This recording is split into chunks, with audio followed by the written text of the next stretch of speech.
Chers citoyens européens, de quelque origine que ce soit, nous sommes réunis aujourd'hui face à ce bâtiment qui représente la Commission européenne, censée être gardienne de nos traités, évidemment, de nos droits, de nos valeurs et de nos modes de vie, avec des pouvoirs concrets sur les actes politiques qui peuvent être engendrés pour sauvegarder ces droits. Or, depuis plus de 4 mois, depuis le début de la révolution qui a lieu actuellement en Iran, non seulement les droits fondamentaux pour être libres, simplement, semblent complètement paraître inaudibles, invisibles et inexistants pour la Commission européenne et toutes les institutions européennes. Ces femmes et ces enfants, ces hommes qui, au péril de leur vie, défient à main nue la dictature sanguinaire imposée par le régime meurtrier de la République islamique, pour des combats de droits de l'homme, se battent pour nous, pour le monde entier. L'Union européenne et ses institutions, en particulier la Commission européenne, ont le devoir par essence de s'engager concrètement auprès de chaque combattant de la liberté et des droits fondamentaux, et cela dans le monde entier. Parmi les priorités que s'est fixées la Commission européenne d'ici 2024, il y en a 2 qui ont particulièrement attiré notre attention. La première est la volonté d'émettre l'expression d'une voix plus forte sur la scène internationale pour un ordre mondial fondé sur des règles conformes à nos principes démocratiques. Mais que se passe-t-il réellement? La Commission européenne souffre-t-elle d'une extinction de voix aiguë concernant les actes criminels et l'horreur qui se produit actuellement en Iran? C'est ce qu'elle appelle certainement d'une voix plus forte la politique des 3 singes, muette, aveugle et sourde.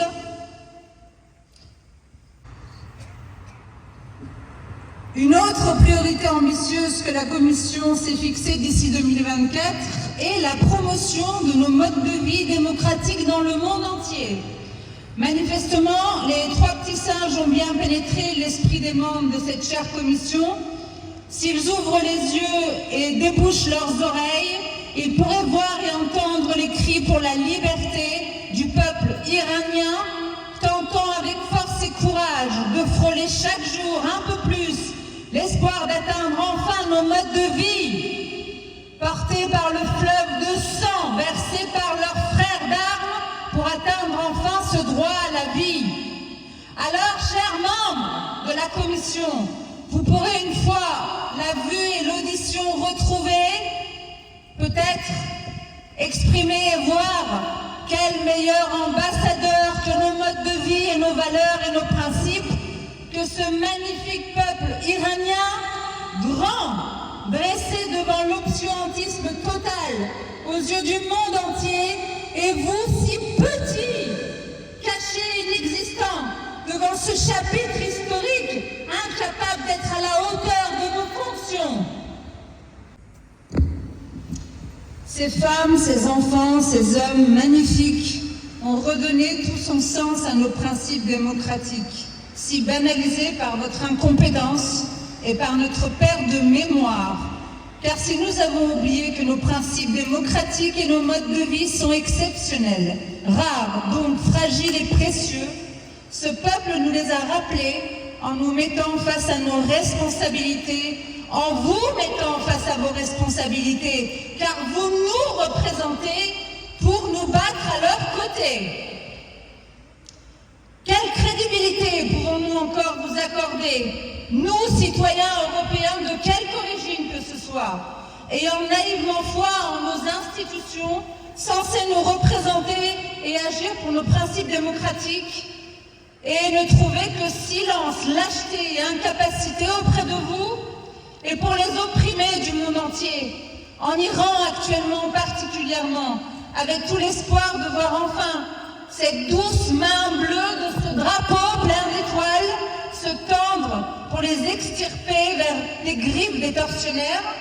Et ne trouvant qu'un hashtag « On est avec vous » comme réponse, on vous regarde mourir et périr, mais on est avec vous.